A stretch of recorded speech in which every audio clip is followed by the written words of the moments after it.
So, damn, here we are. What we're looking at is the New York Knicks being down 2-0. The Indiana Pacers, boy, they came in and they took care of their business. They took care of their business more than expected. They're proving to be more deep. They're proving to be more versatile, and they are going for it. And I spoke a little bit about that, man, about their experience. This team was met with disappointment last year in the conference finals, but much of their core was there at the conference finals. So ultimately what we're looking at is running up against an experienced team. Now, at this point, it's going to be about heart. It's going to be about heart. And it's going to be about adjustments. So ultimately, what we'll be looking at is we got to go back to Indiana and get some wins. And I got news for you, man. I was out in Indiana for 7 years. Caught many a Knick game because the ticket prices were phenomenal out there. And I'll tell you this much. Every game I went to, I would always be like, man, this ain't the Garden. They ain't impressive. They're not even, look, they're not even loud about their team. That's the first three quarters. By the last quarter, it is a wrap. They are up, they are doing their chants, and they are urging their team on. And their team rides that momentum. And many of the times, at first I thought it was like my giving bad juju. A few of those times, they ran the Knicks out of the building in the last 5 minutes. Knicks would be leading and teetering and exchanging leads. The next thing you know, that crowd got into it, that momentum hit, and they was leaving with a win in their own arena. So I still have confidence, man. Look, you can't have testimonies without tests. You can't, every opportunity is an opportunity to make history. So you got a choice. You got one or two choices. You make excuses or you make history. You make excuses or you make history. You got a choice. Look, we all got a choice right now. Make excuses or make history. That's it. That's what you're looking at.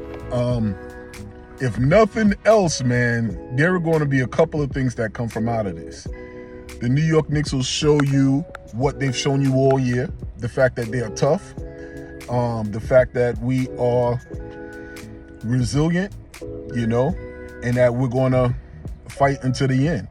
There are no injuries, which means there are no excuses, So we're going to look to see what the games look like from this point on. Knicks got to go in there and get 2 wins. You got to go in there and get 2 wins. And from what we've seen, they can't separate. They cannot separate far enough to put Indiana completely out of the game. And that's, with a team like that, that's a problem. So, I don't know. So I'll say this. Here are the keys that I think the Knicks should follow in order to really recapture this series. First, we got to trust Jalen Brunson and figure out a way to lighten his load. We know he's the engine, but he's playing huge minutes and he's carrying a massive scoring burden. So if he burns out, we have no shot. So Thibodeau needs to try to run some sets early to get Karl-Anthony Towns, OG, McCall, some easy touches. We need to let Brunson close, but don't force him to carry all 48 minutes. If there's a way we could use Josh and Bridges as secondary playmakers, we should do that, and just only use Brunson off the ball for stretches. Another thing we got to do, take Hart out, put Mitch in, strong lineup. Indiana's skilled and fast, but they're not built for war, not even a war of attrition. We are. So if we are able to own the boards, especially with offensive rebounding, Mitch, and we get Cat in there, that's an edge for us.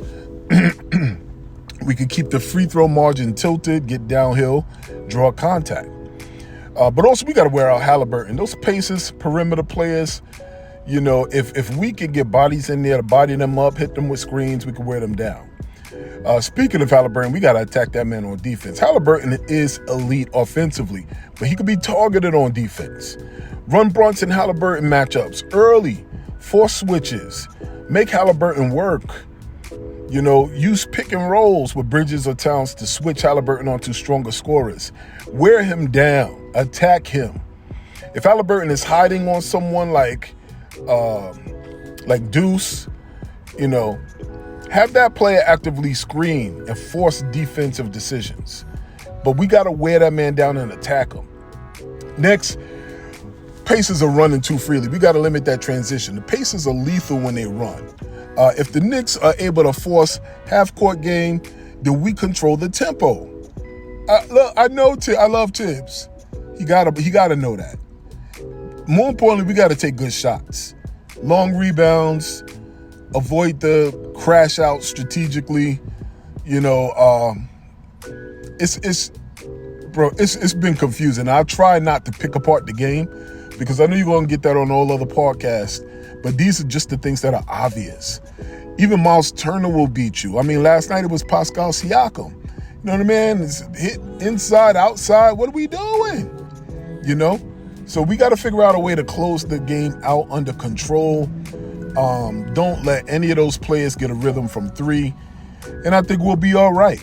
If we force them to put the ball on the floor, post up, we live with the twos, but get them from out of the 3-point line, Nembhard, all of those cats. We are able to drag them away from it inside, then we get a better chance of Mitch being able to help control what that looks like. Because they hit timely threes, and we need, that's what we need. We don't need a ton of them. We need some timely threes. It's not trying to win the math game. It's trying to win the moment game. And Indiana has dominated the moment game. So if we're able to prioritize threes, like corner threes from Bridges and Anunoby, we'll be all right. If we accept that, Bridges are hard hits, momentum shifting threes, not volume threes, we'll be all right. That's the key. The Knicks' strength is shot quality, not shot quantity. So we really got to be smarter. But since we're talking about Tibbs needs to adjust faster. Carlisle has proven himself to be a tactician. He'll throw you curveballs. Tibbs needs to counter, okay? If Halliburton goes supernova in any of these next few games, we got to trap him and rotate early. If the offense gets bogged down, insert campaign. Inject that pace and change the rhythm. But don't be afraid to go big. Don't be afraid to go big with Mitch and Cat. That's the shift. I know we lose some pacing and some speed, but you disrupt them at least. And McCall Bridges should be our X factor. Take some of this pressure off of Brunson. I know you're a versatile two-way player. Pull back on the defense. Let that offense fly. Initiate the offense for stretches so we can keep Indiana guessing. We can stick him on Halliburton in big moments to try to disrupt his rhythm. If he could give us 18 to 22 points a night for the remainder of this series, we win the series. That's it. That's period. That's it. So I say we, it's still a possibility to win once again. If we keep the game in the mud, don't make this a track meet anymore. We trust Brunson, but we try to keep him fresh for the fourth quarter. We get Cat, OG, Anunoby, and Bridges involved early and often. Insert Mitch in the starting lineup so we can win the battle of toughness and adjustments, not just scoring. And then we will be looking at a competitive series and a possible finals run. Ladies and gentlemen, we have two choices in this matter. Either we make excuses or we make history. We either make excuses or we make history. That's the bottom line. That's what it is. Those are the options. And I'm a kid from the 90s once again, so there's been a couple of series where the New York Knicks were up 2-0 and a team had come back on us, whether it was the Heat or whether it was the Bulls, teams like that. So at the end of the day, they're all professionals. We have talent. We're capable.